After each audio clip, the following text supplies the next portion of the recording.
یک پنشیر گفتی شما برادر عزیز، یک پنشیر در درون یک افغانستانی مثال اینقدر کلان، این مردانگی را بین، این ایستادگری را ببین. نسبتی کشوری همسایه افغانستان نسبتی امروزه وضعیت چی فکر دارید؟ نصف افغانستان یا 46% افغانستان مردم تاجیک تشکیل میکند. مقصد همینجا چی بود؟ یعنی رهبر دولت چی خواست؟ گفت که باید در همون حکومتی که شما میسازین باید از تاجیک هم باشد. اونجا ترکمن هم دارین، باید ترکمن هم باشد. شما اونجا ازبک هم دارین، باید ازبک هم باشد. همین چی جای ملالیه ای؟ همین چی جای مقصد بگیم که نادرستی ای؟ یعنی همون یک حکومتی همه شمول میگن.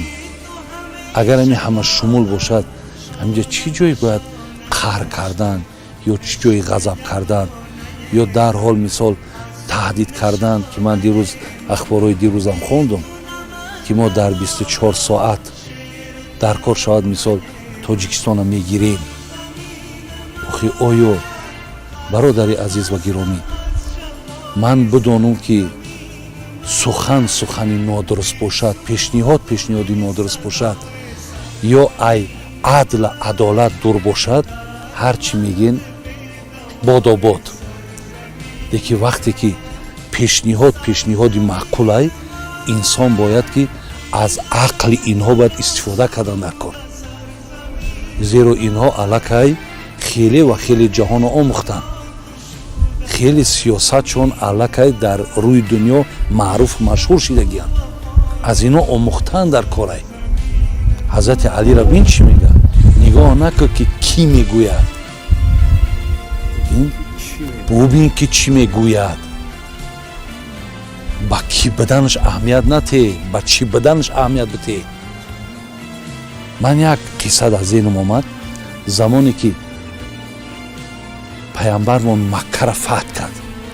تصور کنید که ای مکه چقدر اذیتش دادن، عذابش دادن و از مکه پیشش کردن. وقتی آمد مکه را گرفتند، بیرق در دست سعد ابن عباده بود.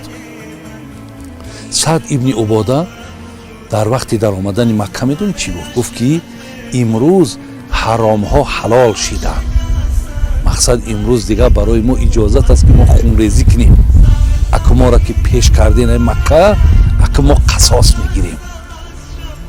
ابو سفیان میگه این سخن در آورد با پیامبر رسون که سعد ابن عباده میگه خونریزی امروز حلال شد، ما قصاص میگیریم.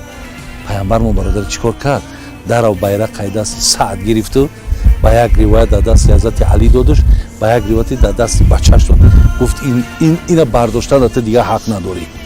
برای سخنی مقصد بسیار خطرناک است.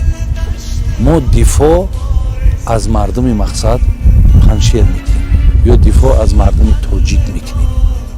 تاجیکی که با مسلمانم. و همین امروز مقصد نگاه منم همینه که اولا من خداوند دعا دایم، من در همه روزهای اولی که اینا در آمده بودن من گفته بودم که خداوند یک آرامی را به همین ملت نصیب کنه که همین مردم جنگ زده مانده شدن، بیزار شدن.